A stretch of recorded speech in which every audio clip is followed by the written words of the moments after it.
Vous êtes-vous déjà demandé si la taille compte vraiment? C'est une question qui a suscité d'innombrables débats, recherches et même des insécurités.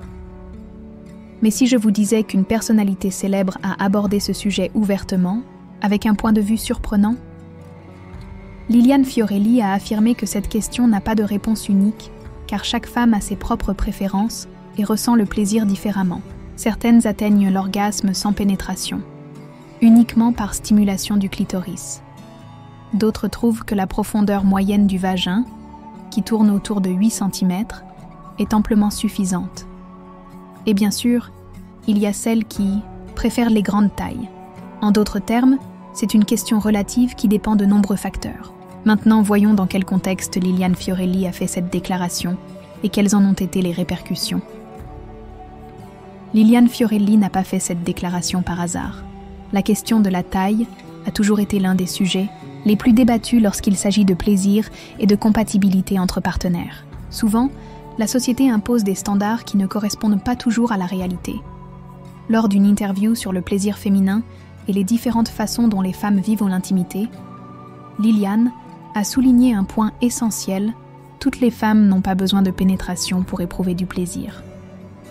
Elle a mentionné que beaucoup atteignent l'orgasme uniquement par la stimulation du clitoris, un organe extrêmement sensible et qui, selon les spécialistes, est la véritable clé du plaisir féminin.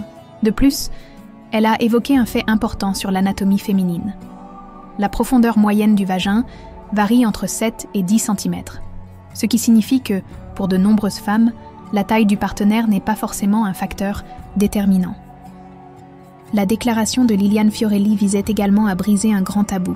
Pendant des siècles, l'idée selon laquelle une plus grande taille garantissait automatiquement plus de plaisir s'est imposée, alors qu'en réalité, chaque femme a des préférences différentes. Certaines se sentent parfaitement satisfaites, avec des tailles plus modestes, tandis que d'autres ont une préférence pour des tailles plus grandes. Cela ne signifie pas qu'il existe une norme idéale, mais plutôt que chaque corps réagit différemment à l'expérience intime. Sa déclaration rappelle que le plus important n'est pas de se conformer à un standard imposé, mais plutôt de comprendre que chaque femme a ses propres besoins et désirs. Maintenant que nous avons compris le contexte dans lequel cette déclaration a été faite, analysons en détail ce que Liliane Fiorelli a exactement dit et quel a été l'impact de ses paroles. La déclaration de Liliane Fiorelli a suscité une grande réaction, car elle était directe et sans détour. Elle a affirmé qu'il n'existe pas de standard unique en matière de satisfaction et que la croyance selon laquelle « plus c'est grand, mieux c'est » n'est qu'un mythe entretenu par les médias et la culture populaire. Lors de l'interview, Liliane a expliqué que de nombreuses femmes déclarent ressentir de l'inconfort avec des tailles trop grandes et que pour elles, une taille moyenne ou plus petite peut être bien plus agréable.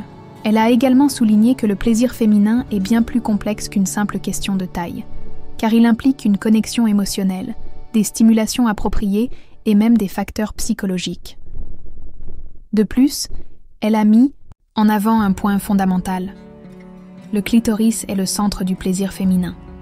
Des études montrent que la plupart des femmes ont besoin d'une stimulation directe de cette zone pour atteindre l'orgasme, indépendamment de la pénétration. Pour certaines, la pénétration peut même être secondaire, voire inconfortable, dans certains cas.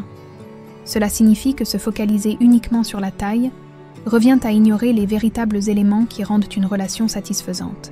Liliane a insisté sur le fait que le plaisir ne dépend pas d'un seul facteur, mais d'un ensemble d'éléments qui varient d'une femme à l'autre. Cette déclaration a rapidement fait le buzz et a divisé les opinions. Certaines personnes ont totalement adhéré à sa vision, tandis que d'autres ont remis en question cette réalité en affirmant qu'elle ne s'appliquait pas à toutes les femmes. Cependant, ce qui est devenu évident, c'est que le débat sur ce sujet est encore entouré de tabous et de désinformation.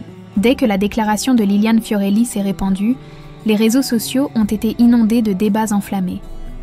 De nombreux profils féminins ont salué ces propos, affirmant qu'enfin, une personnalité publique abordait un sujet trop souvent déformé par la culture populaire. Des commentaires comme « Enfin, quelqu'un dit la vérité » et « Les femmes ne sont pas toutes pareilles, chacune ressent le plaisir à sa manière » se sont multipliés. En parallèle, certains hommes ont exprimé un certain malaise face à cette affirmation, arguant que cela pourrait affecter leur estime de soi. Cette réaction met en évidence à quel point la société associe encore la virilité à la taille, en ignorant que le plaisir féminin repose davantage sur la connexion et la sensibilité que sur une simple question anatomique. De plus, des spécialistes ont rejoint le débat en rappelant que des études ont déjà démontré que la grande majorité des femmes n'atteignent pas l'orgasme uniquement par la pénétration. Cela n'a fait que confirmer ce que Liliane avait déclaré. Chaque femme est unique, et l'essentiel est de comprendre son ou sa partenaire au lieu de s'attacher à des standards irréalistes. Grâce à cela, l'interview est devenue virale, partagée par des milliers de personnes et ouvrant un débat nécessaire. En fin de compte, les propos de Liliane Fiorelli ont mis en lumière une vérité que beaucoup refusent encore d'admettre. Le plaisir ne réside pas dans un chiffre ou une mesure, mais dans l'harmonie entre les partenaires. En abordant ce sujet, Liliane Fiorelli n'a pas simplement partagé une opinion personnelle, mais a ouvert une discussion qui touche directement des millions de personnes. Son message nous rappelle qu'il est temps de nous libérer des préjugés et des standards irréalistes imposés par la société. Chaque personne est différente, et ce qui compte réellement, ce n'est pas la conformité à une norme, mais bien la complicité et l'écoute dans l'intimité. Finalement, cette conversation dépasse la simple question du physique. Elle touche à l'estime de soi, aux attentes culturelles et à la manière dont nous percevons nos relations. Alors, peut-être que la véritable question n'est pas « la taille compte-t-elle ?», mais plutôt « sommes-nous prêts à comprendre et à respecter les désirs et besoins de chacun ? Et toi, qu'en penses-tu ? Partage ton avis dans les commentaires et continuons ensemble ce débat. Et avant de terminer, si vous ne vous êtes pas encore abonné à la chaîne, abonnez-vous maintenant et activez la cloche de notification pour ne manquer aucun de nos contenus. Ainsi, vous serez toujours informé des vidéos et des débats intéressants comme celui-ci. N'oubliez pas de laisser votre commentaire, votre opinion est très importante pour nous. À la prochaine vidéo.